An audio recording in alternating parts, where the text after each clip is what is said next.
Assalamualaikum warahmatullahi wabarakatuh. Nama saya Samardia dari kelompok 4. Di sini saya akan menjelaskan tentang mendengarkan sebagai proses dari komunikasi interpersonal. Pentingnya mendengarkan. Kemampuan mendengarkan seseorang dapat memberikan benefit bagi setiap hubungan dalam kehidupannya, baik benefit profesional maupun benefit personal. Keuntungan profesional dari mendengarkan adalah dapat membangun dan mengkomunikasikan kekuasaan. Setiap orang ingin didengarkan, maka hal ini membuktikan bahwa mendengarkan menjadi suatu hal yang sangat krusial dalam kehidupan sehari-hari. Personal benefit dari mendengarkan terbagi menjadi 5 bagian. Yang pertama, to learn. Mendengarkan juga untuk memahami seseorang agar terhindar dari suatu masalah atau kesalahpahaman. Dengan mendengarkan cerita orang lain, kita dapat terhindar dari kesalahpahaman atau mengartikan makna yang berbeda dari apa yang dimaksud oleh speakers. Yang kedua, to influence.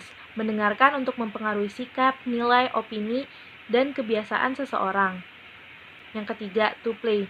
Mendengarkan dengan tujuan untuk kesenangan dan tercipta keseimbangan dalam kehidupan. Yang keempat, to relate.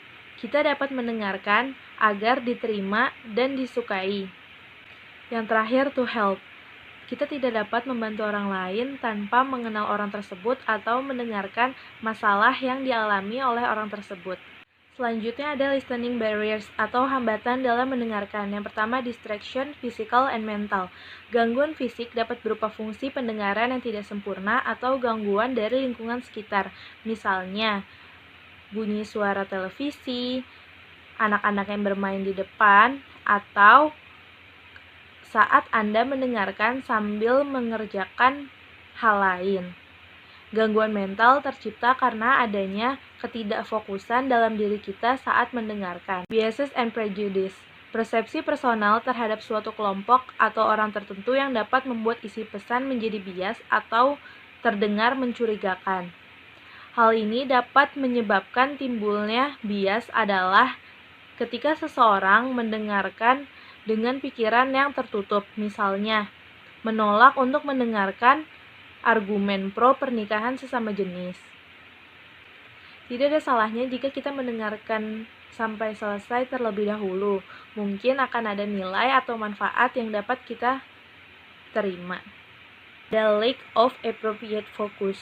Teralihkannya fokus pendengaran terhadap speakers bisa dikarenakan beberapa hal. Misalnya, pendengar malah memikirkan hal-hal lain atau memikirkan hal tersebut secara mendetail.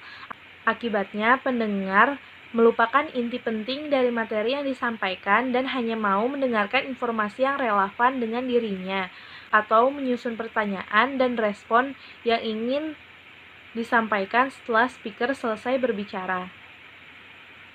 Dan yang terakhir ada premature judgment. Dengan modal informasi yang tidak lengkap dan utuh, pendengar menilai dan menarik kesimpulan cepat-cepat sebelum speaker selesai menyampaikan materinya. Nama saya Muhammad Isrok Pamungkas Pringgodani. Di sini saya akan menjelaskan tentang proses mendengarkan. Jadi proses mendengarkan itu dibagi menjadi 5. Yang pertama adalah receiving. Receiving adalah saat di mana komunikan menerima pesan secara langsung dari komunikator. Bagaimana cara komunikan menerima pesan tanpa usaha langsung untuk memahami pesan tersebut. Dan ini dipengaruhi oleh faktor gangguan. Yang kedua ada understanding. Understanding di sini adalah saat komunikan memahami isi pesan yang disampaikan oleh komunikator. Tidak hanya isi pesan, tapi bagaimana ekspresi dari komunikator. Penting bagi kita untuk tidak mengambil asumsi sendiri, dan kita juga harus menerjemahkan isi pesan dari perspektif komunikator. Dan jika pesan kurang jelas, komunikan bisa meminta untuk komunikator untuk mengulangi apa yang telah dikatakan. Yang ketiga ada tahap remembering, yaitu mengingat. Tapi maksud mengingat di sini itu tidak 100% untuk mengingat keseluruhan isi pesan, tapi kita dapat merekonstruksi pesan yang disampaikan di dalam memori agar mudah diingat. Yang keempat ada evaluating.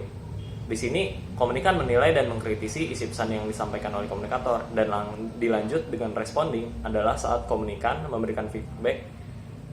Bisa di saat komunikan menyampaikan pesan bisa di saat komunikator menyampaikan pesan berupa nonverbal atau ekspresi wajah, dan setelah komunikator menyampaikan pesan. Sekian. Of listening, empathic and objective listening. Empathic, arti dari empathic ini adalah mendengarkan dengan merasakan apa yang orang lain rasakan. Maksudnya adalah menempatkan di posisi diri kita saat ada lawan bicara yang berbicara kepada kita. Misalnya teman yang curhat kepada kita sedang terkena musibah, dan kita dapat merasakan apa yang orang itu rasakan. Empatik ini dapat mempererat hubungan kita kepada lawan bicara kita juga.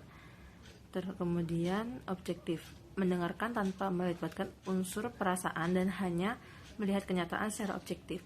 Maksudnya si pendengar ini tidak melibatkan unsur perasaannya dan hanya melihat situasi yang dibicarakan secara objektif tanpa melibatkan unsur perasaan.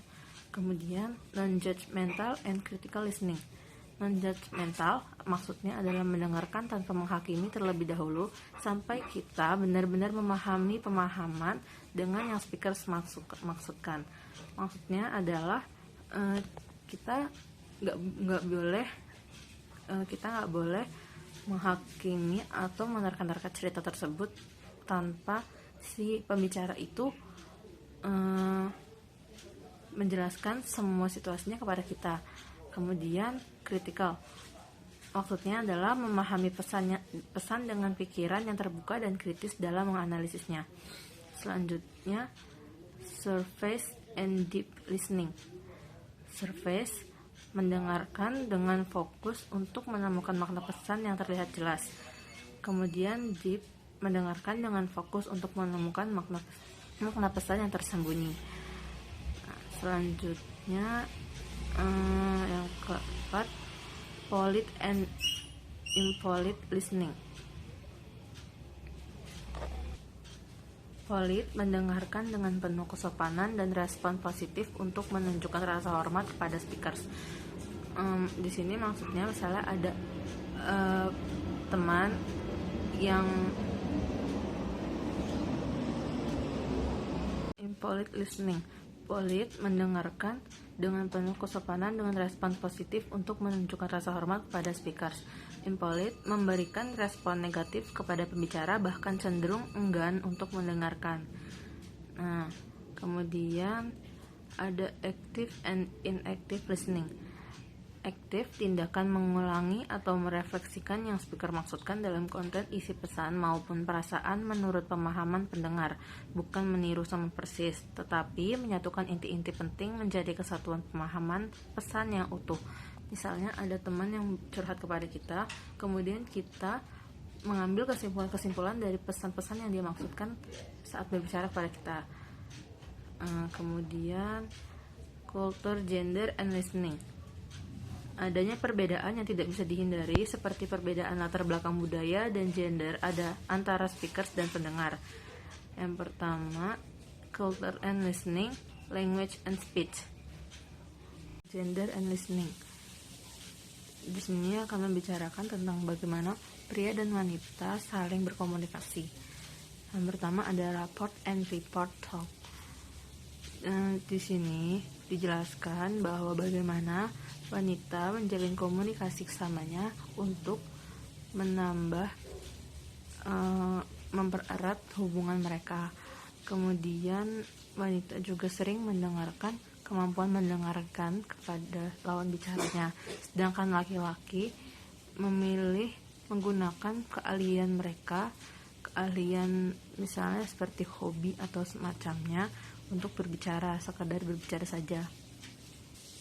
Selanjutnya ada listening cues. Pria dan wanita menggunakan umpan balik ke pembicaranya dengan berbeda-beda. Misalnya seperti wanita lebih sering menggunakan bahasa isyarat dan juga menjawab dengan iya, tentu, mengangguk, dan mendengarkan. Itu adalah merupakan umpan balik dari wanita. Wanita juga sering menggunakan kotak mata yang intensif, lain dari para pria yang lebih tenang dalam mendengarkan dan memberi saran. Itu adalah bentuk umpan balik dari pria. Dan pria juga cenderung jarang menggunakan kontak mata kepada lawan bicaranya.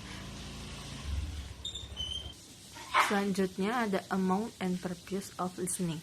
Maksudnya adalah di sini Tannen berpendapat bahwa pria kurang mendengarkan wanita daripada wanita mendengarkan pria.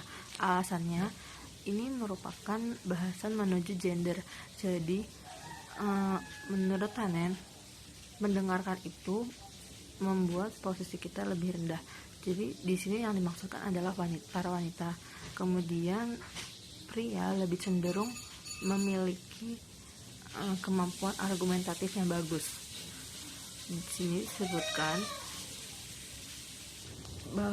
disebutkan bahwa pria seringkali mengajukan pertanyaan yang argumentatif atau berusaha memberikan pertanyaan yang tajam dan fokus, sedangkan wanita terkadang memberikan pertanyaan dengan memberikan pilihan yang lainnya, jadi tidak terlalu spesifik, tapi dapat kita sebagai pendengar jika berbicara. Amount and purpose of listening. Tannen berpendapat bahwa pria kurang dapat mendengarkan wanita daripada wanita mendengarkan pria. Alasannya menurut Tannen adalah mendengarkan itu berada di posisi orang yang lebih rendah, sedangkan berbicara menempatkan orang tersebut pada atasan posisi. Nah, sedangkan laki-laki tampak memiliki postur yang lebih argumentatif saat mendengarkan jika bersiap-siap untuk berdebat. Kemudian wanita cenderung lebih memberikan pertanyaan yang mendukung dan mungkin menawarkan kritik yang lebih positif daripada pria.